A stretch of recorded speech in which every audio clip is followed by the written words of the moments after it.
క్రీస్తునాథుని యందు ప్రియ దేవుని బిడ్డలారా, సహోదరి సహోదరులారా, లూకాసు సువార్త 6వ అధ్యాయము 21వ వచనము మరియు 24, 25 వచనములు. ఇప్పుడు ఆకలి కొని ఉన్న మీరు ధన్యులు, మీరు సంతృప్తి పరుపబడుదురు. ఇప్పుడు శోకించు మీరు ధన్యులు, మీరు ఆనందింతురు. 24వ వచనము, అయ్యో ధనికురారా, మీరు మీ సుఖములను అనుభవించుచున్నారు.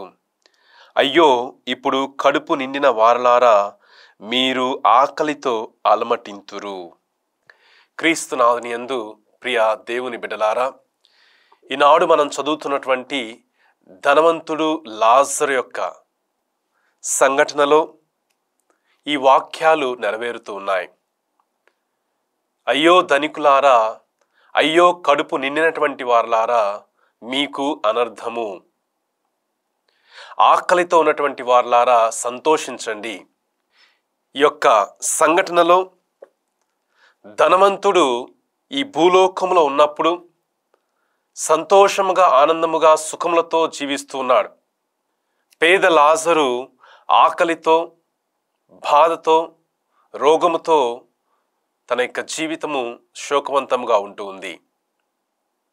అయితే వీరిరువురు కూడా మరణించిన తర్వాత ధనవంతుడు కష్టాలలో, బాధల్లో ఉంటే, కష్టాలు, బాధ అనుభవించినటువంటి లాజరు సంతోషముగా, ఆనందముగా ఉంటూ ఉన్నాడు. ఈ యొక్క సంఘటనను మనము కొద్దిగా పరిశీలించుదాం. ఈ ధనవంతుడు లాజరు యొక్క ఈ సంఘటనలో ధనవంతుడు ఏ విధంగా డబ్బు సంపాదించాడు అనేటువంటి విషయము మనకు తెలియదు.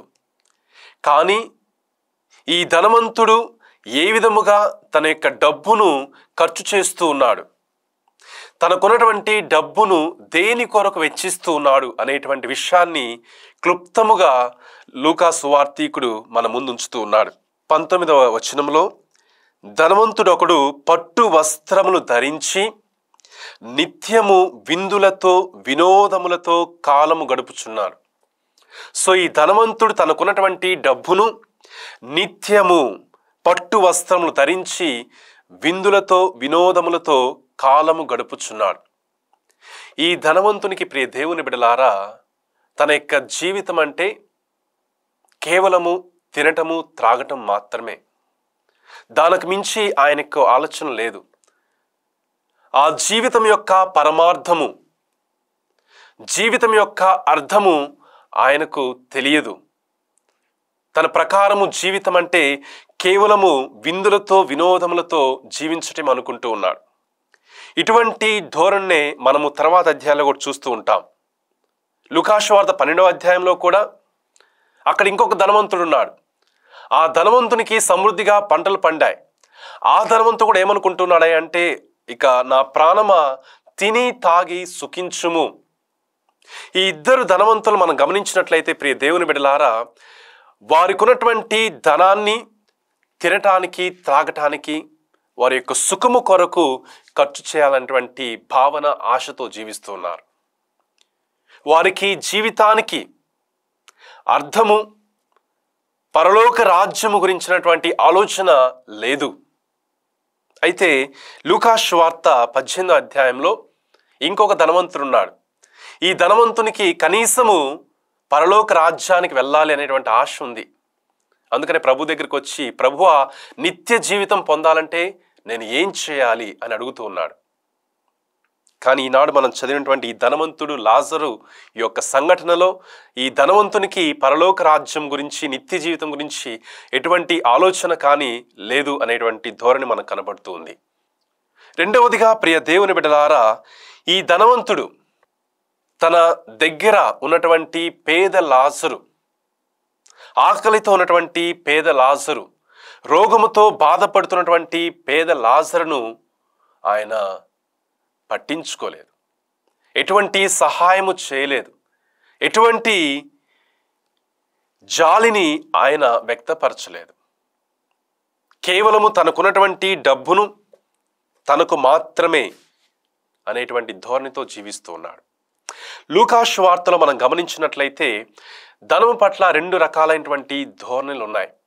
మొట్టమొదటి ధోరణి, శిష్యులు సమస్తమును వదిలిపెట్టి క్రీస్తు ప్రభును అనుసరించారు. వారికి ఉన్నటువంటి సమస్తము త్యజించి క్రీస్తు ప్రభును అనుసరించారు. రెండవ రకపు ధోరణి ఏమిటయ్యా అంటే, కొంతమంది తమకున్నటువంటి ధనమును క్రీస్తు ప్రభుని యొక్క సువార్త నిమిత్తము వెచ్చించారు. వాళ్ళు ఇతరులకు సేవ చేయడానికి ఉపయోగించారు. ఉదాహరణకి లూకాసు వార్తలోనే 10వ అధ్యాయంలో మనకు మంచి సమరయుడు ఉన్నాడు. ఆ మంచి సమరయుడు ఆ యొక్క ఉపమానం మనందరికీ కూడా తెలుసు. ఆ మంచి సమరయుని యొక్క ఉపమానంలో మనం ఒక వాక్యాన్ని చదువుతున్నాం. లూకాసు వార్త 10వ అధ్యాయము 35వ వచనంలో, అతడు ఆ గాయపడినటువంటి వ్యక్తిని ఆ యొక్క హాస్పిటల్కు తీసుకుని వెళ్ళినప్పుడు అక్కడ ఉన్నటువంటి ఆ యొక్క డాక్టర్తో చెప్తున్నటువంటి మాట, అతడు మరునాడు 2 దీనారములు సత్రపు శాల యజమానుని చేతిలో పెట్టి, వీనిని పరామర్శింపుము, నీకు ఎక్కువ వ్యయమైనచో తిరిగి వచ్చి నేను చెల్లింతును అని చెప్పాను. ఆ డాక్టర్తో, ఆ సత్రపు శాల యజమానితో అతను చెప్తున్నాడు, ఇతనికి ఇంకా డబ్బు ఖర్చు అయితే దాన్ని మరలా నేను వచ్చి ఇస్తాను. అంటే తన దగ్గర ఉన్నటువంటి డబ్బును ఒక వ్యక్తి అవసరం ఉన్నప్పుడు ఆ వ్యక్తి కొరకు వెచ్చిస్తున్నాడు. ప్రియ దేవుని బిడ్డలారా, ఈ ధనవంతుడు లాజరు యొక్క సంఘటనలో ఈ ధనవంతుడు ఈ రెండింటినీ కూడా చేయలా. తనకు నిత్య జీవితం పట్ల ఎటువంటి కోరిక లేదు, నిత్య జీవితం పట్ల ఎటువంటి ఆలోచన లేదు. రెండవది, తన యొక్క దగ్గర ఉన్నటువంటి లాజరుకు సహాయం చేయాలి అనేటువంటి ఆ యొక్క మనస్సు లేదు. ఈ విధంగా దేవుని పట్ల ప్రేమను, సహోదరుని పట్ల ప్రేమను ఆయన వ్యక్తపరచలేకపోయాడు. కేవలము తనకున్నటువంటి డబ్బును తన యొక్క సుఖము కొరకే అన్న విధముగా ఆయన జీవిస్తూ ఉన్నాడు. అందుకనే ప్రియ దేవుని బిడ్డలారా, తను మరణించిన తర్వాత ఏం జరిగిందో మనందరికీ కూడా తెలుసు. మన ఈ జీవితంలో కూడా మనమందరము కూడా నిత్య జీవితం పట్ల ఆశను, కోరికను కలిగి ఇతరులకు సహాయము చేసినటువంటి కృపను దయచేయమని ప్రత్యేక విధముగా ప్రార్థించుదాం.